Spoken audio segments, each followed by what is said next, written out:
ലോകം വിശാലമായ ഒന്നാണ്. അതെല്ലാവരെയും ഒരുപോലെ ഉൾക്കൊള്ളുന്നു. അതിൽ നിങ്ങൾക്ക് ഏറ്റവും അടുത്തറിയാവുന്ന മനുഷ്യർ ഉയരങ്ങൾ കീഴടക്കിയേക്കാം. സിനിമയുടെ യാതൊരു പശ്ചാത്തലവും അവകാശപ്പെടാനില്ലാതെ ആ ലോകത്തേക്ക് കടന്നു വരുന്ന സാധാരണക്കാരായ മനുഷ്യർ അവിടെ നേട്ടങ്ങൾ ഉണ്ടാക്കിയേക്കാം. അവർ ചിലപ്പോൾ അവർക്ക് ഇഷ്ടമുള്ള ചില ബന്ധങ്ങൾ ഉണ്ടാക്കുകയും അതിൽ സന്തുഷ്ടരായി ജീവിക്കുകയും ചെയ്തേക്കാം. ഇതെല്ലാം സ്വാഭാവികമാണ്. അത് നിങ്ങളിൽ നിന്നും യാതൊന്നും തട്ടിയെടുക്കുന്നില്ല. അതെല്ലാം അവരവരുടെ കഠിനാധ്വാനം കൊണ്ടും ജനങ്ങൾ അവർക്ക് നൽകുന്ന സ്നേഹം കൊണ്ടും നേടിയെടുക്കുന്നതാണ്.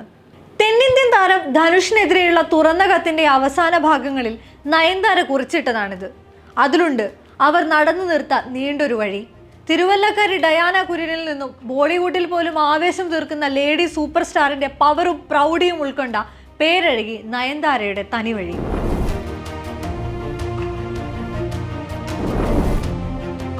ധനുഷുമായുള്ള തുറന്ന യുദ്ധത്തിൽ നയൻതാര നേരിടുന്നത് സൈബർ ആക്രമണങ്ങളും വ്യക്തിഹത്യയുമാണ്.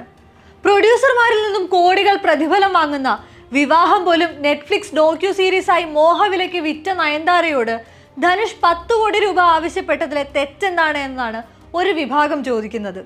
ഒരു സിനിമയ്ക്ക് തന്നെ കോടികൾ പ്രതിഫലം വാങ്ങുന്ന നയൻതാരയ്ക്ക് അതൊക്കെ ഒരു പ്രശ്നമാണോ എന്നതാണ് ചർച്ച. ഇതേ സമയം മറ്റൊരു ചർച്ച കൂടി ഓർമ്മിപ്പിക്കട്ടെ. ഹേമ കമ്മിറ്റി റിപ്പോർട്ട് പുറത്തു വന്ന സമയം മാധ്യമങ്ങൾക്ക് നൽകിയ അഭിമുഖത്തിൽ നടി പാർവതി ഉയർത്തിയ ആരോപണങ്ങളിലൊന്ന് തുല്യവേതനത്തിന്റെ വരമ്പളക്കുന്നത് എങ്ങനെയെന്നായിരുന്നു. എങ്ങനെയാണ് നിങ്ങളൊരു അഭിനേതാവിന്റെ മാർക്കറ്റ് വാല്യൂ അളക്കുന്നതെന്ന്. അന്ന് പലയിടത്തു നിന്നും വന്ന മറുപടി അയാൾക്ക് തിയേറ്ററിൽ എത്ര ആളെ കയറ്റാൻ സാധിക്കുന്നു എന്നിടത്താണ് താരത്തിന്റെ മാർക്കറ്റ് വാല്യൂ നിശ്ചയിക്കപ്പെടുന്നതെന്നാണ്. അതുകൊണ്ടാണ് മെഗാസ്റ്റാറുകൾ കോടികൾ പ്രതിഫലം വാങ്ങുകയും നായികമാർക്ക് അത്രയും തുക വാങ്ങാൻ സാധിക്കാതെ പോവുകയും ചെയ്യുന്നതത്രേ. അതിൽ ഉയർന്നു കേട്ട ഉദാഹരണം കൂടിയായിരുന്നു നയൻതാരയുടേത്. അതേ നരേറ്റീവിൽ പരിശോധിച്ചാൽ ഇത്രയധികം മാർക്കറ്റ് വാല്യൂ ഉള്ള നയൻതാര വാങ്ങുന്ന പ്രതിഫലത്തിനും സെറ്റിൽ ആവശ്യപ്പെടുന്ന സൗകര്യങ്ങൾക്കും ആർക്ക് നോ പറയാൻ സാധിക്കും? നയൻതാരയുമായോ അവരുടെ സിനിമകളുമായോ കഥാപാത്രങ്ങളുമായോ ബന്ധപ്പെട്ട് ചർച്ചകൾ ഉയരുമ്പോഴൊക്കെയും അവരുടെ റിലേഷൻഷിപ്പുകളുടെ കണക്കുകൾ നിരത്താറുണ്ട്. അതിനും നയൻതാര തന്റെ ഡോക്യു സീരീസിലൂടെ ഉത്തരം നൽകുന്നുണ്ട്. എല്ലാ റിലേഷൻഷിപ്പുകളും നിലനിൽക്കുന്നത് ട്രസ്റ്റ് എന്ന ഫാക്ടറിലാണ്. അത് നഷ്ടപ്പെടുമ്പോഴാണ് ആ ബന്ധം ഇല്ലാതാകുന്നതും. അപ്പോഴും ചോദ്യം ഉയരുന്നത് എന്റെ നേർക്കാണ്. എന്തുകൊണ്ട് മറ്റേയാളോട് ചോദ്യങ്ങൾ ഉണ്ടാകുന്നില്ല? ആളുകൾക്ക് എപ്പോഴും കേൾക്കാൻ ഇഷ്ടമുള്ള കഥകൾ മാത്രമാണ് പ്രചരിക്കപ്പെടുന്നതെന്നാണ് നയൻതാരയുടെ പക്ഷം. ഗജനി എന്ന ചിത്രത്തിൽ നേരിട്ട ബോഡി ഷെയ്മിങ്ങും പിന്നീട് ഇൻഡസ്ട്രിയിൽ നിന്നും പുറത്താക്കപ്പെടുന്ന സാഹചര്യവും തനിക്കെതിരെ മാധ്യമങ്ങളിൽ പോലും തെളിഞ്ഞ പ്രചരണങ്ങളും അവരുടെ വളർച്ചയ്ക്ക് മൂർച്ച കൂട്ടിയ തടസ്സങ്ങളായിരുന്നു. യാതൊരു സിനിമാ പശ്ചാത്തലവും അവകാശപ്പെടാനില്ലാത്ത ആ പുത്തൻ ലോകത്തിലേക്ക് കടന്നു വരുന്ന 19കാരിയിൽ നിന്നും കൊമേഴ്ഷ്യൽ സിനിമകളിലെ നായികാ സങ്കല്പങ്ങൾക്ക് മേൽ റെഡ് മാർക്ക് ഇട്ട താരോദയത്തിലേക്ക് അവർ എളുപ്പം കയറി ചെന്നതല്ല. കോട്ടയം CMS കോളേജിൽ ഡിഗ്രിക്ക് പഠിക്കുന്ന കാലത്താണ് രാത്രി തിരക്കിട്ട് അസൈൻമെന്റുകൾ തീർത്തുകൊണ്ടിരിക്കുന്നതിനിടെ ഡയാനയ്ക്ക് സംവിധായകൻ സത്യൻ അന്തിക്കാടിന്റെ വിളി വരുന്നത്.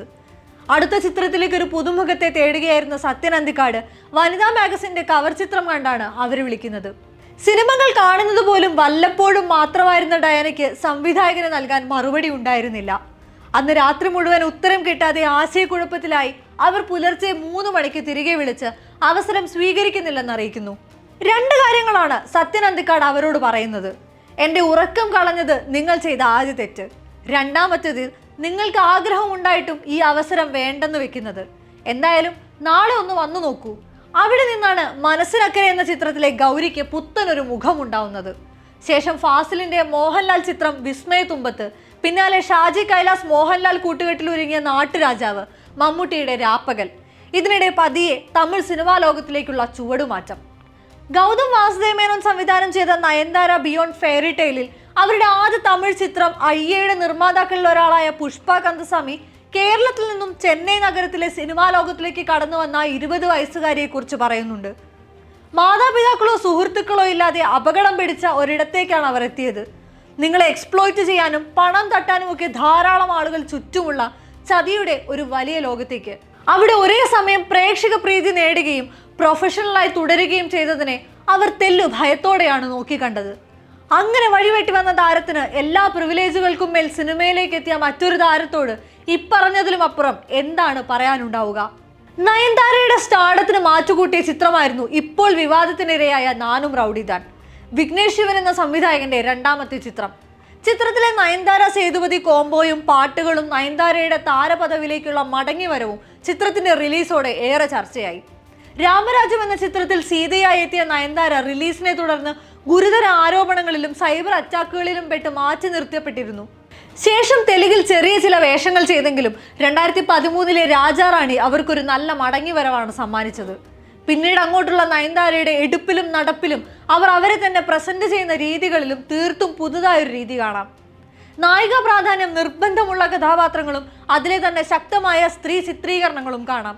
പോലീസ് ഓഫീസർ ആകുമ്പോഴും രാഷ്ട്രീയ പ്രവർത്തകയാകുമ്പോഴും വീട്ടമ്മയാകുമ്പോഴും ഭഗവതിയാകുമ്പോഴും നയൻതാര എന്ന നടി അവരുടെ സ്റ്റാർഡത്തെ കൃത്യമായി പ്ലേസ് ചെയ്തിട്ടുണ്ട്.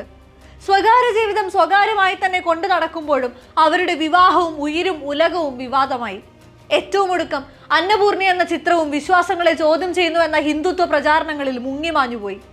സൗമ്യമായി സ്നേഹത്തോടെ അവർ അതിനും തുറന്ന കത്തിൽ മറുപടി നൽകി. അതിലൊന്നും ചിറകൊടിയുന്നതല്ല കഴിഞ്ഞ 2 ദശാബ്ദങ്ങൾ കൊണ്ട് അവർ പടുത്തുയർത്തിയ അവരുടെ സ്ഥാനം. കഴിഞ്ഞ വർഷം തമിഴ്നാട്ടിൽ നടന്ന ഗോൾഡൻ ഐക്കൺ അവാർഡിൽ ദശാബ്ദത്തിലെ ഏറ്റവും മികച്ച നടിക്കുള്ള അവാർഡ് സംവിധായകൻ മണിരത്നത്തിൽ നിന്നും ഏറ്റുവാങ്ങാനായി അവർ എത്തിയത് ഒരു മാസ് കൊമേഴ്ഷ്യൽ ഹിറ്റ് സിനിമയിലെ നായകന് ലഭിക്കുന്നതിലും വലിയ ഹൈപ്പിലാണ്. വേദിയിൽ മീനയും സുഹാസിനിയും അടക്കമുള്ള മുതിർന്ന താരങ്ങൾ നിൽക്കവെയാണ് തന്റെ പുത്തൻ ആഡംബരക്കാരിൽ ആയിരങ്ങളുടെ ആരവങ്ങൾക്കൊപ്പം അവർ ഇറങ്ങി വേദിയിലേക്ക് നടന്നെത്തിയത്. പുരുഷന് മാത്രം സാധ്യമാകുമെന്ന് പുരുഷ ലോകം പോലും വർഷങ്ങളോളം ആഘോഷിച്ചു വന്ന ഗ്ലാമർ ലോകത്തേക്കാണ് അവർ എല്ലാ നിയമവലികളെയും തച്ചുടച്ച് കയറി വരുന്നത്. ഇന്ത്യൻ സിനിമാ ലോകത്ത് മറ്റൊരു നായികയ്ക്കും അവകാശപ്പെടാനില്ലാത്ത സ്ഥാനവും സ്നേഹവുമാണ് ഒന്നുമല്ലാതിരുന്ന ഒരു ലോകത്തു നിന്നും അവർ ഉണ്ടാക്കിയെടുത്തത്. നയൻതാരയുടെ വാക്കുകൾ കടമെടുത്താൽ മറ്റൊരാൾക്ക് ജീവിതത്തിൽ ഒരു ഹോപ്പ് ഉണ്ടാക്കാൻ ഞാൻ ഇന്ന് അനുഭവിക്കുന്ന സന്തോഷം കാരണമാകുമെങ്കിൽ അതിൽ പരം സന്തോഷം മറ്റെന്തിനാണ്.